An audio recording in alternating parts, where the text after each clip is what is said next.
Bonsoir, mesdames, messieurs. Bienvenue à ce séminaire qui a pour intitulé l'utilisation des drones pour une agriculture de précision.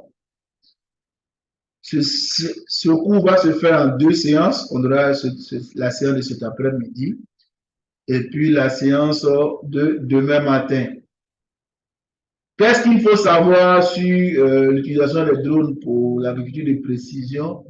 C'est que de nos jours, voilà, les drones sont de plus en plus utilisés dans le domaine agricole, d'accord, pour voir la santé des plantes, pour la pulvérisation, pour d'autres aspects,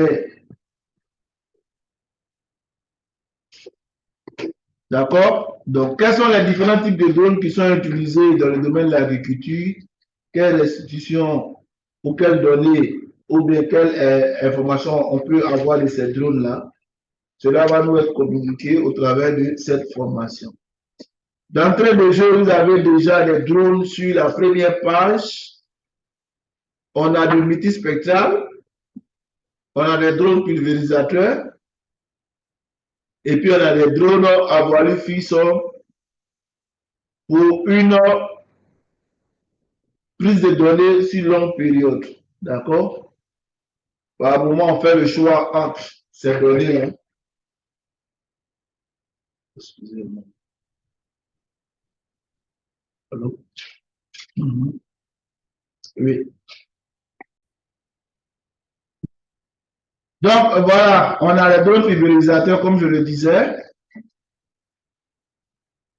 À la suite des drones, voilà, on a différents types de drones.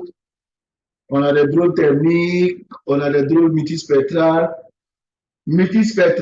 thermiques, LIDAR, pulvérisateurs, sont tous liés à l'agriculture pour une agriculture de précision. Partant de ce fait, voici un peu le plan du cours. On va voir les caractéristiques techniques des drones et des capteurs. On va voir la composante d'un système drone, le télépilotage du drone et acquisition d'images drone. On va voir encore des traitements, si possible, ça c'est pas forcé. Et puis on va voir ce qui est lié à notre domaine à l'agriculture. D'accord?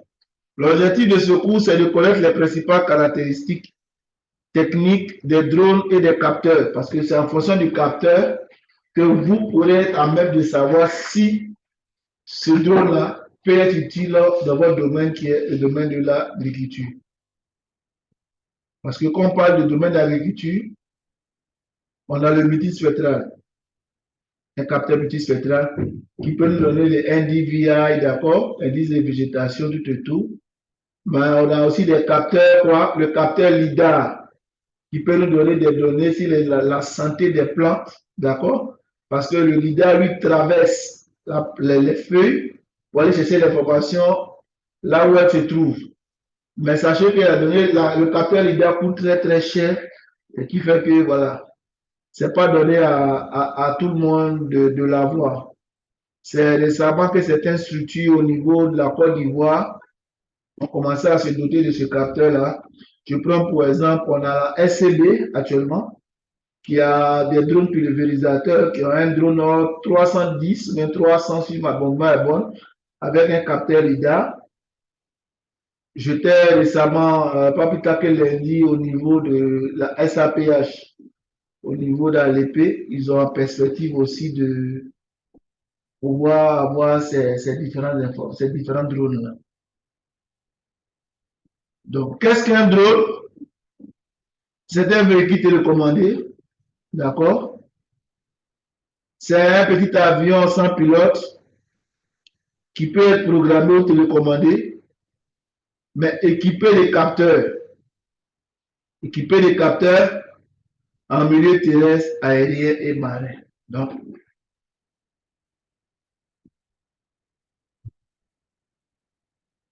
il peut être programmé pour voler de façon autonome via Wi-Fi, via onde radio, via une tablette.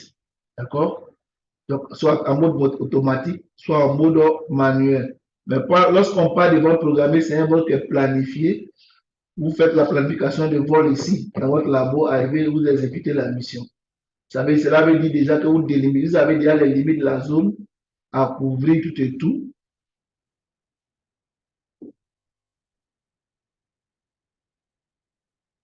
Concernant l'historique des drones, le drone était d'abord militaire. D'accord? Après, on est passé au drone quoi? Professionnel.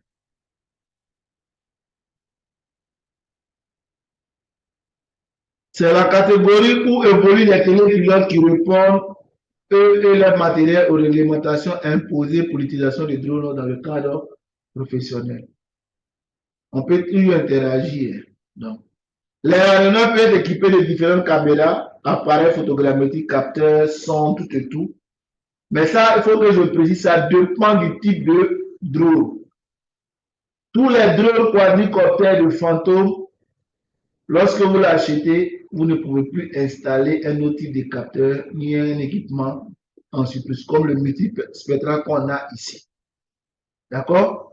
C'est lorsqu'on est au niveau des octocoptères qu'il y a la possibilité de faire des ajouts de capteurs en fonction des mesures qu'on veut réaliser. Donc, cela pour répondre aux besoins des particuliers comme des professionnels en images aériennes techniques, en cartographie, en thermographie ou en pulvérisation également. Donc, les deux professionnels, d'accord? On va avoir les différents types. On a deux types, deux grands groupes de. Madame, tiens-moi, on va faire tout à l'heure. Voilà, il faut cacher un peu de la salle. On a deux grands types de drones. On a les multirotors. Les multirotors, c'est les drones avec hélice, ce qu'on a ici, là. D'accord? Et puis, on a les drones à aile volante fixe. Donc, les multirotors, on parle du tricoptère à l'octo. D'accord? Tricoptère, à partir de 3 bras à 8 bras. La limite de ces drones-là, c'est qu'elles n'ont pas une durée de mission assez importante. D'accord? Donc, si on a, par exemple, une grande superficie de 3000 hectares, 2000 hectares, pour être efficace, il serait mieux de se pencher sur des drones à voilure fixe, qui sont des drones qui seront des drones à carburant. Il y a d'autres qui prennent le gasoil et tout, qui ont une durée d'émission de 2 heures à 3 heures. Donc, voici au niveau des multirotors, on a les tricoptères, c'est-à-dire 3 bras. On a les quadricoptères, ça c'est tout ce que nous on a ici là. Phantom 4, Phantom multispectral, Mavic thermique, tout cela c'est des quadricoptères. Et comme je le disais, du tricoptère à l'hexacoptère, on ne peut pas ajouter des capteurs. Voici un hexacoptère. On a le typhon. C'est lorsqu'on est au niveau des octocoptères qui ont 8 bras, ceux-là, qui ont 8 bras, on peut ajouter des capteurs. C'est des drones, comment on appelle ça? Des drones qui sont prédisposés à pouvoir avoir des ajouts. Ce ne sont pas des JR, on les appelle des matrices. C'est des JR matrices, mais ce ne sont pas les fantômes. Les fantômes, c'est déjà préfabriqué. Lorsque vous les achetez, vous n'avez qu'à les utiliser de la façon dont vous les avez achetés. Or, ceux-ci, on peut ajouter des capteurs LIDAR, on peut ajouter des sondes pour pouvoir exécuter une mission. Ça, c'est au niveau des multirotors. On vient maintenant au niveau de nos drones à aile volante fixe. On a les IB, on a des pilotes, et ça évolue. Pas plus tard qu'hier, j'ai vu, on a un nouveau drone qui est en train d'être préparé pour 2025, qui est comme un mini-avion. C'est comme un hélicoptère en tant que tel. Voilà. Ce qu'il faut savoir sur le drone, c'est le drone est constitué d'un moteur, c'est celui qui supporte l'hélice. Ça, c'est le moteur. On a l'hélice. Mais le plus important, c'est la carte électronique. C'est lui qui contient toutes les informations les plus importantes. OK? On a la batterie. Voilà, on a la batterie. Vous allez voir que les batteries des drones pulvérisateurs, dans le cas de l'agriculture, sont assez costauds. Sont pas de ce type-là. Voilà, parce que ça demande, il y a un poids qui va devoir porter, donc il va falloir que la charge électrique soit adéquate. Normalement, voici la schématisation d'un drone. Hélice, moteur, comme on l'a vu tout à l'heure. Et puis on a la batterie, et puis on a le contrôleur de vol qui constitue quoi? La carte électronique.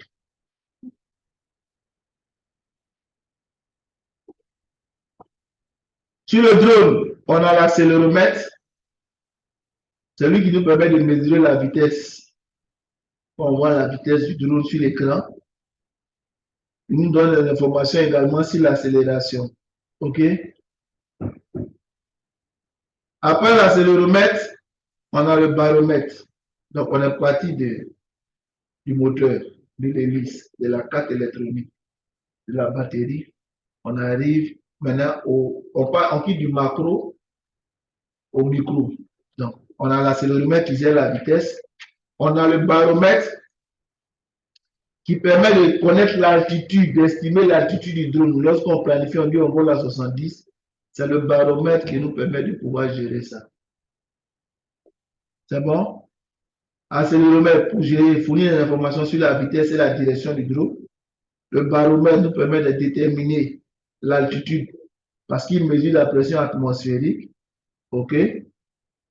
On a le gyroscope, c'est lui qui permet à la caméra de faire les rotations. D'accord? Il maintient le drone horizontal et mesure la vitesse angulaire dans les 3 axes. Maintenant, on a le magnétomètre. C'est un circuit électronique de mesure de la direction, de l'intensité du champ magnétique et il donne l'orientation et c'est lui qui permet au drone de se stabiliser. Parce qu'il donne la direction, l'intensité du champ magnétique et il donne l'orientation, il permet le contrôle au drone de se maintenir pour pouvoir faire une volée à une distance bien maintenue. Donc, lui maintient le cap.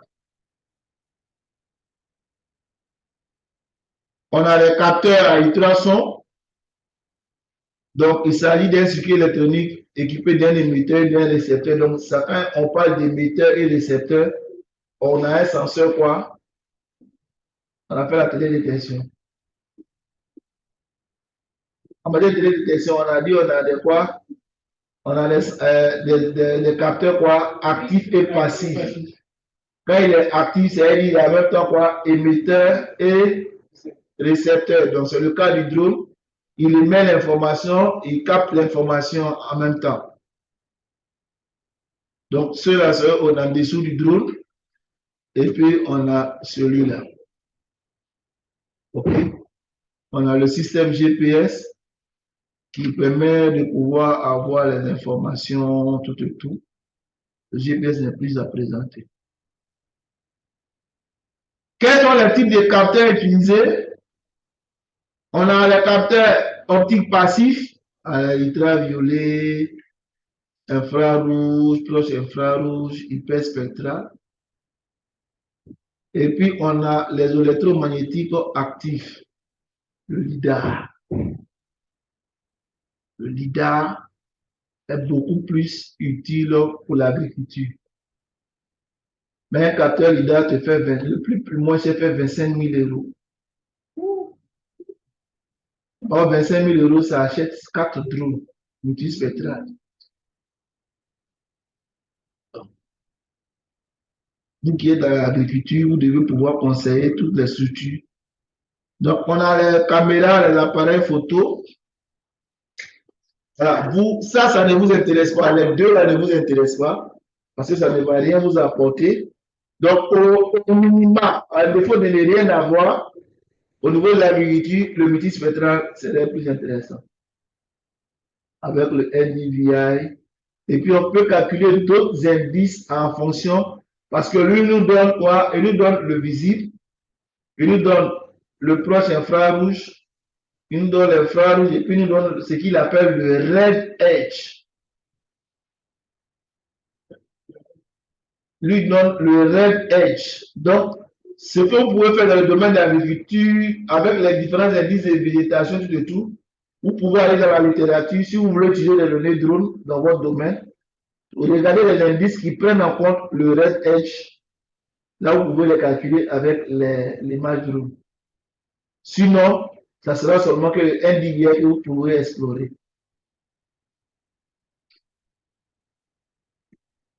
Donc, on a le contrôleur de vol. On a le contrôleur de vol. La radiocommande, ça, on a déjà fait le cours sur le drone. Donc, ça, c'est des choses, on va passer là-dessus. Le mode de vol, on le sait. D'accord? Ce qui est important, en fonction des capteurs des domaines d'application, il y a le choix du drone, comme je vous l'ai dit. Doit être adapté aux caractéristiques du terrain. Terrain dégagé, terrain obstacle, doit être adapté au vol visé. Ce que vous recherchez. Surtout vous, c'est ce que j'ai dit, LIDAR multispectral. Si on vous donne un drone optique, ça ne va pas vous servir. Ça peut servir pour faire une étude d'occupation des sols, ou bien si vous voulez voir la canopée, d'accord? Si vous voulez voir la canopée, voilà. Donc, ça ne pourra pas vous servir.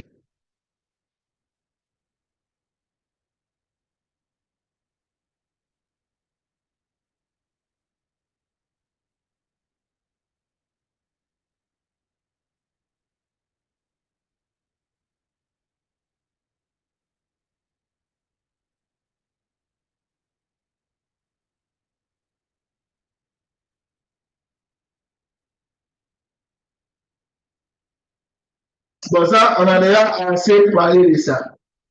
On va arriver à ce qui nous intéresse plus, c'est l'agriculture de précision par drone. Qu'est-ce qu'il faut retenir?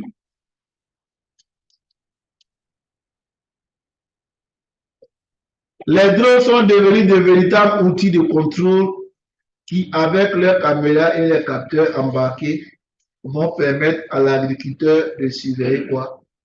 La biomasse de son terrain, de mesurer le stress hydrique ou encore de cartographier sa parcelle pour déterminer les autres besoins de ses plants. L'agriculteur peut désormais connaître grâce à son drone les besoins en eau, en azote ou en engrais de ses plantes et les traiter en conséquence. Mais pour ça, il va te falloir, pour cette session, c'est forcément un drone avec un capteur LiDAR. Les photos prises aideront à l'agriculteur à détecter les zones infestées par des parasites ou autres nuisibles. Ils pourront donc y apporter un traitement approprié et de façon localisée.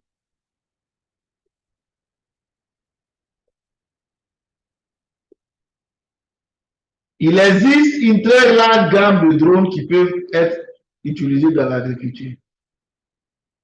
Le choix du drone idéal dépendra avant tout des besoins de quoi? De l'agriculteur, de la taille de sa parcelle, ainsi que du prix qu'il est prêt à investir. C'est surtout ça. C'est surtout ça. Il existe principalement deux modèles de drones utilisés dans l'agriculture. Deux modèles.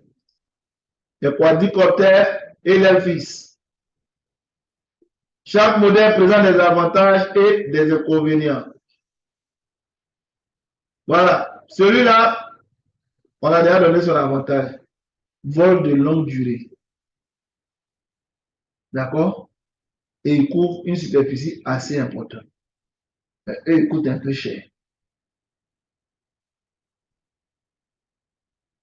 En matière de drones multirotors, Voici ce à quoi on a affaire maintenant. On a le multispectral, on a le Phantom 4 Pro, et puis on a les agras. Les agras, ce sont des drones pulvérisateurs. Alors, pulvérisateur qui peut aussi avoir des capteurs LIDAR. Donc, voici les drones qu'on peut utiliser. On a l'AGRA qui peut être multispectral avec une autre résolution. D'accord? Donc, on a le DIA M300.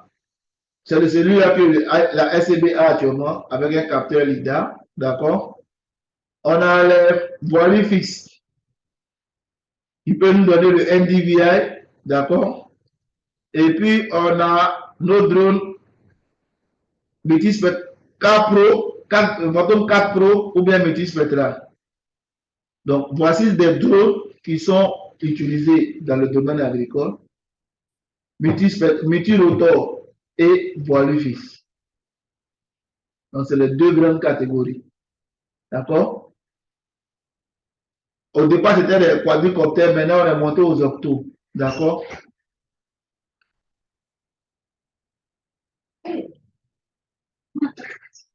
On va voir un exemple de drone pour l'agriculture de précision.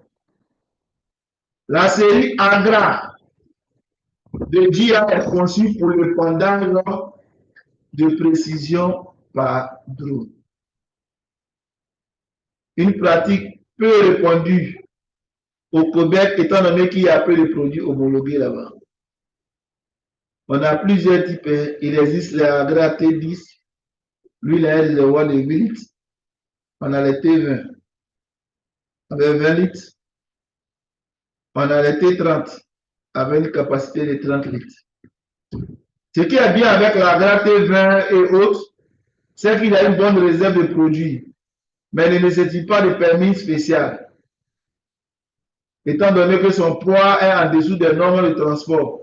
Donc, on n'a pas besoin de trop de difficultés. Ce sont des drones qui ont des réservoirs, on déverse les pesticides dessus, ou bien les engrais liquides. C'est la question que je voulais poser. Oui.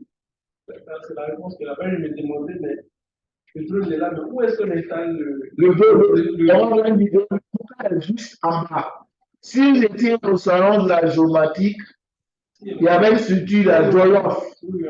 Ils avaient le beau drone là. Il y a un bocal plastique jaune en bas, juste en dessous. C'est là qu'on. C'est un peu montré, si tu as déjà vu les groupes électrogènes, c'est un peu dans le même design. On va voir dans la vidéo. Ce drone offre une largeur de pulvérisation de 7 mètres. Et il y a le peu de l'eau. Après l'émission d'épandage, tu le passes à l'eau sans problème pour le nettoyer. Donc lui, il n'a pas de problème. Donc, on va voir notre ami là.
Voilà. Et voilà qu'elle est là. Voici le bocal en bas. Il s'est quadricoptère. On voit le bocal en bas. Hein. C'est lui qui récupère. C'est déjà qu'on déverse le produit.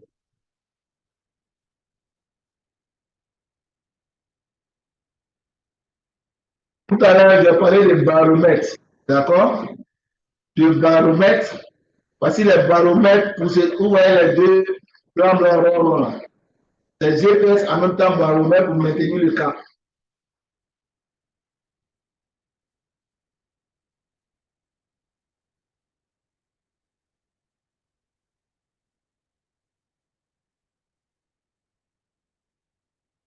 Donc, voici sur les pieds là, il y a le bouchon pour pouvoir pulvériser. Vous voyez la tête bête là. Voilà, c'est en même temps le pulvérisateur qui est là.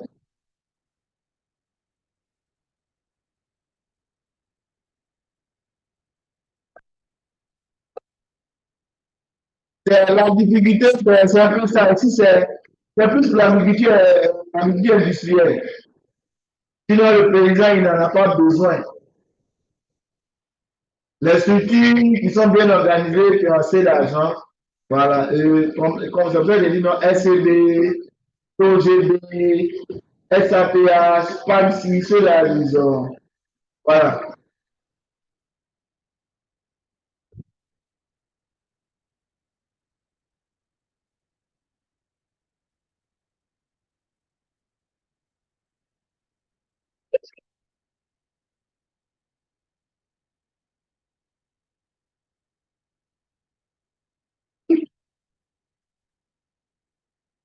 C'est un Indien, c'est dans la forêt.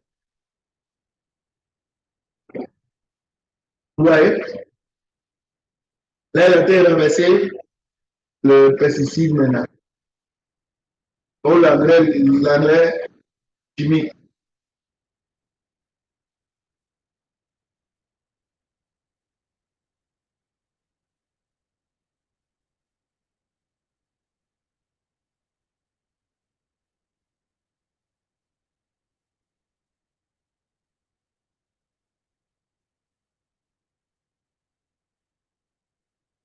Vous voyez, là, il a été maintenant de pulvériser maintenant.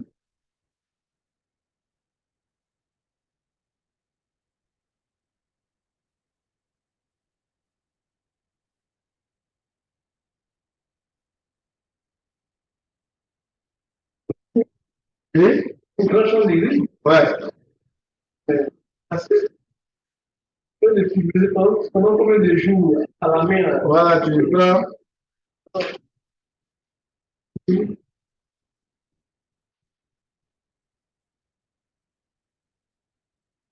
y a toute cette superficie, il va le faire en une demi-journée.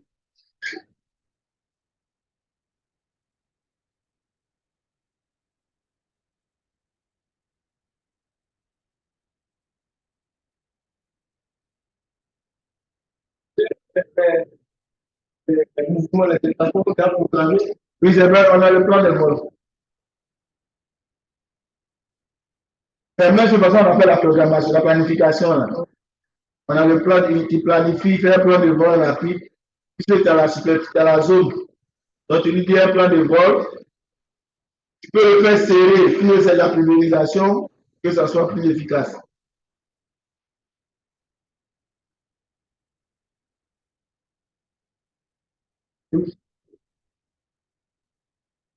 Voilà, non? Tu as vu? Il a fait ce que vous avez fait. Arrivé, il décale d'un pas, et il prend la ligne, arrivé à la limite, il décale, il revient. Vous allez voir. Tu vois, là, il décale, et puis, là, vous allez voir une vidéo.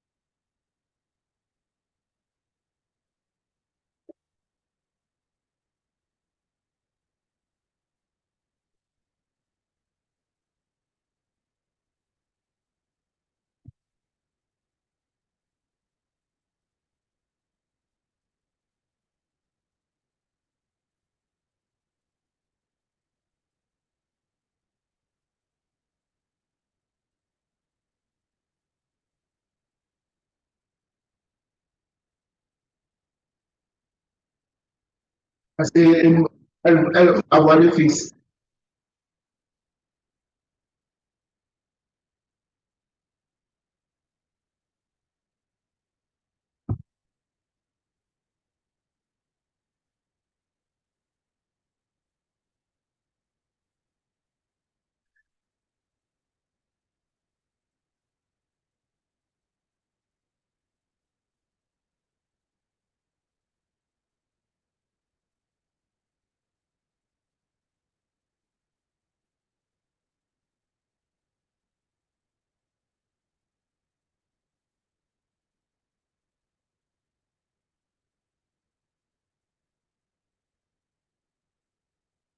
Un Phantom 4 Pro.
Sinon, ça va être compliqué.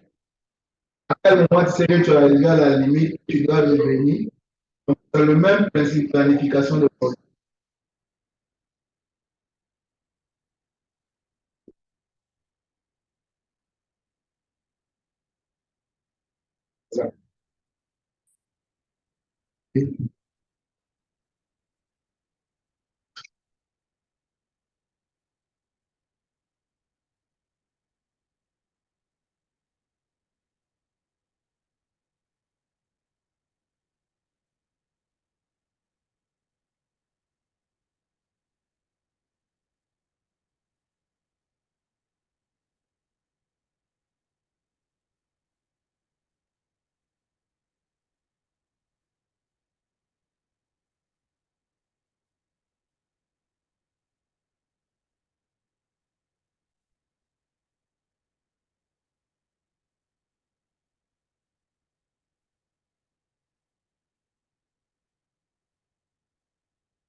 Ça, c'est un quoi? Il faut venir voir, il y a combien de listes? Il y a combien de bras? Il faut venir voir là. Il est passé là. Lui, il a la carte. Avec exact. Ouais. Plus le nombre de bras augmente, plus la quantité de charges augmente.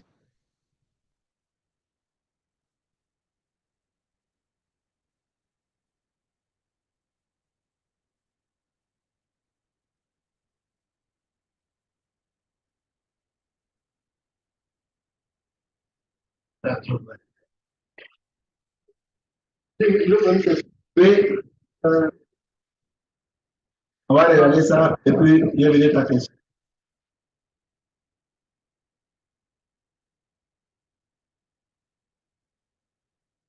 Top 5. Vas-y, pose ta question. Par exemple, si dans un champ, il y a des plantes malades. Mhm. Oui. Comment est-il pour aller à la zone? Mhm. C'est c'est ça l'importance du drone. Que, déjà, avec le suivant, tu auras déterminé ta zone. N'oublions pas que le drone n'est pas forcément pour des planifications linéaires. Il peut faire des vols circulaires. Donc, il suffit d'identifier la zone et de le planifier. Vu que structure industrielle, donc on a la superficie, les chefs, donc on sait exactement là où il y a le problème. C'est ce qu'elle disait dans la première vidéo. On sait exactement où il y a le problème et on envoie le drone exactement à ce point-là pour pouvoir régler le problème. C'est toi, tu es toi responsable si tu as planifié tout ça pour mettre à disposition et le leader pour qu'il puisse réaliser la mission.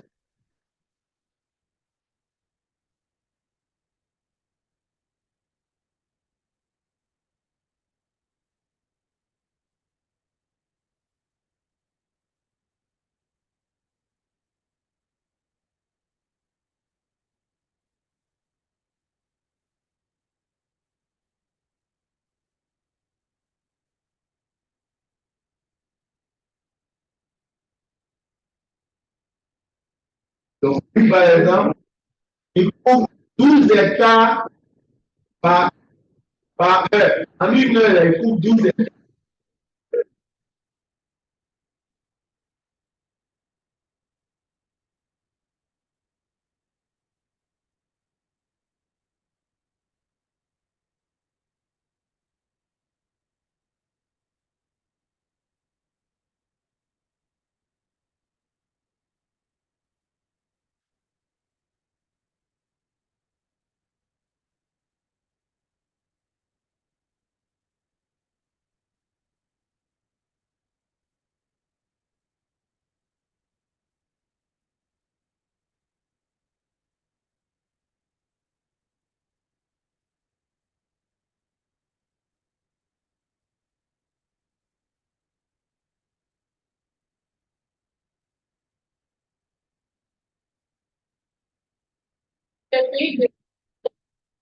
Non, non, il y a- non, non, et maintenant en Afrique, on l'utilise. Hein.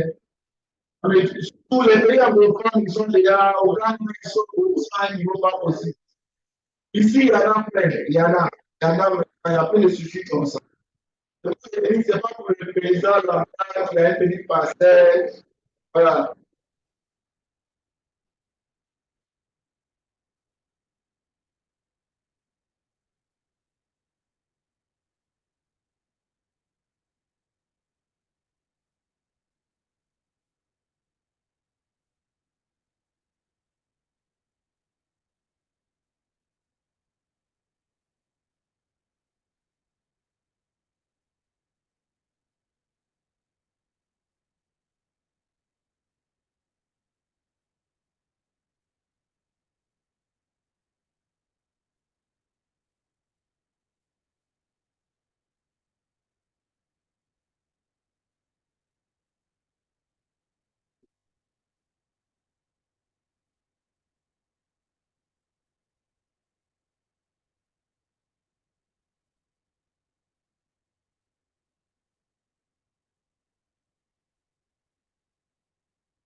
Lui, ouais, il a un capteur LIDAR. Un capteur LIDAR et en plus de ça, il a un 45 minutes de vol. Donc, il planifie la mission, comme on le fait, et puis il va exécuter.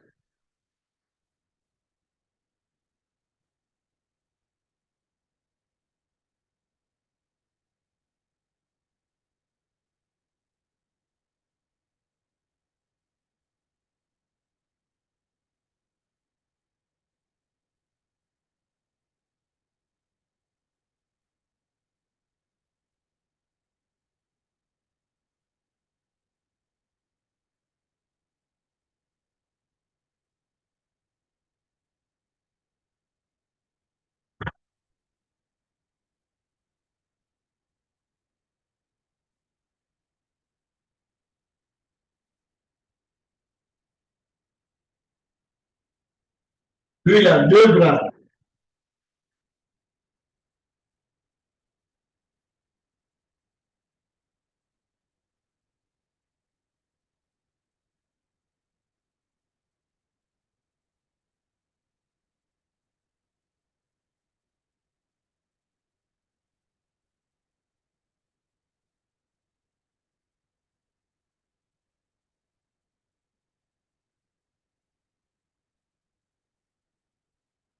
Si vous remarquez bien, comme tu l'as dit, tu as vu ce drone-là, tu as vu sa disposition. Quand, au salon de la géomatique, les Jolof, ils avaient un autre avion, qui avait cette architecture-là juste derrière, comme avec un regard incliné.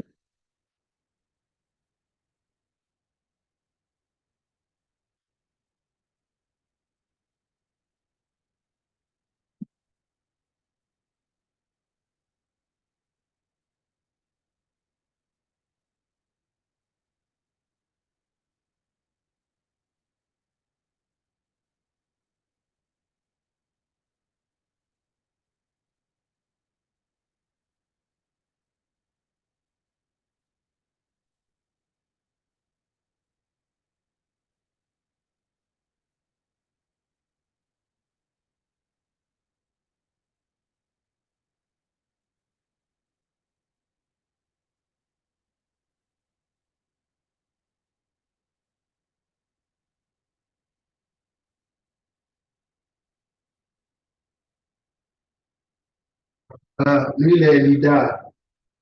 Il est un capteur LIDAR. Ouais. L'avantage du LIDAR, c'est qu'il traverse la feuille pour aller chercher l'information.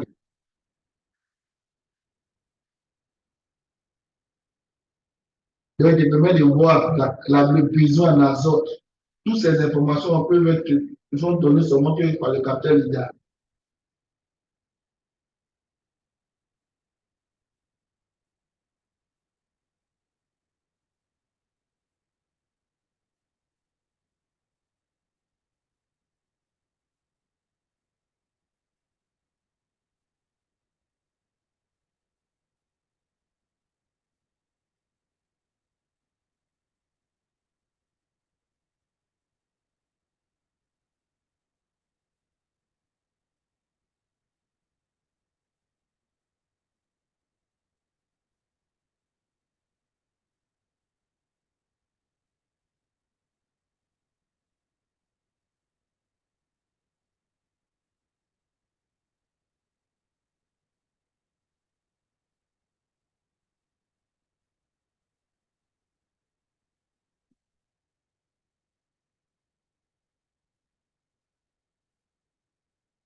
Même qu'on avait vu tout à l'heure, la même conférence.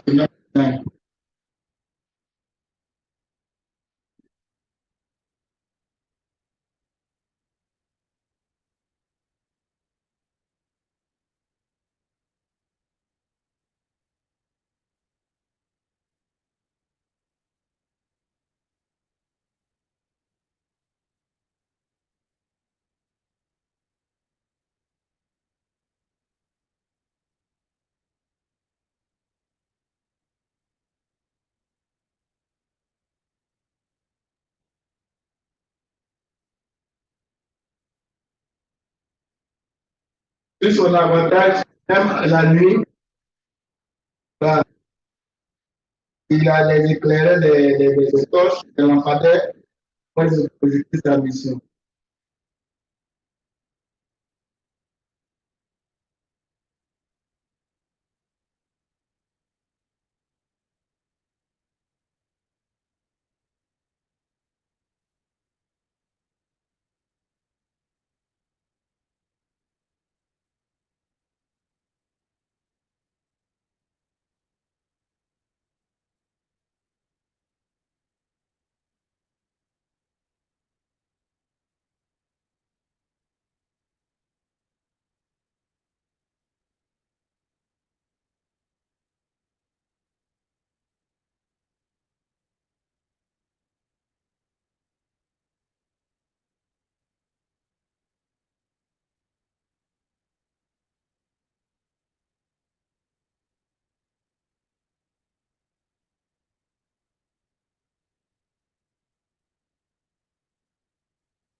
Par exemple, lui, pour faire une publication précise et enrichir sur un plan, il a déjà à son sein la idéologie, il est capable de mettre les mesures de la circonstance.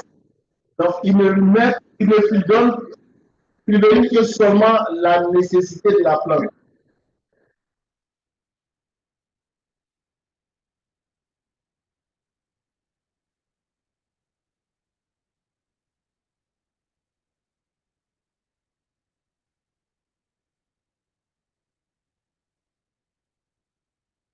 Les drones de type FPV.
Ok, donc, ça c'était l'image, on a déjà vu ça.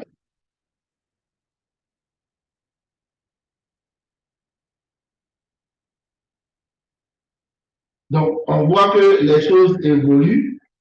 On voit que notre Zidavo est émerveillé par la technologie qui évolue au niveau de l'agriculture. Il y a beaucoup de débouchés. Actuellement même, on est en train de voir, il a fait une mission avec la GIZ. Maintenant, ils veulent estimer les hauteurs d'eau et de plans par les images drone en faisant la soustraction entre le modèle de surface et le modèle numérique itinéraire, on permet d'estimer. Maintenant, voilà ce qu'à partir même de ces images, on ne peut pas estimer la quantité de biomasse. Donc, dans le domaine de la recherche, les choses évoluent avec les équations allométriques, tout et tout. Donc, voilà, il y a beaucoup de choses qui se font pour l'agriculture de précision. Donc, aujourd'hui, on va s'arrêter là. On va s'arrêter là pour aujourd'hui, pour pouvoir encore revenir demain, pour voir la planification de vol, comment se font les traitements, et puis les restitutions, quel type de cas qui vont en découler, tout et tout. Question?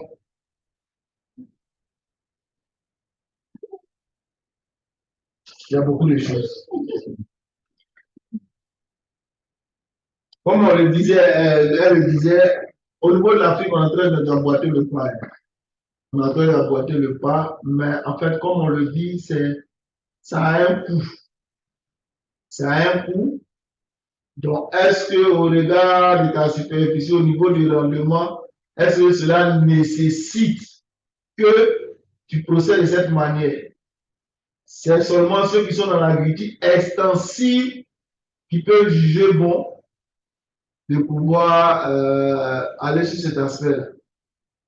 Parce que c'est un but commercial. Donc, ils ont quand même de la ressource financière. Donc, ils ont de grandes superficies. Je suis allé à SAPS, ils ont 6000 hectares de plants de VA.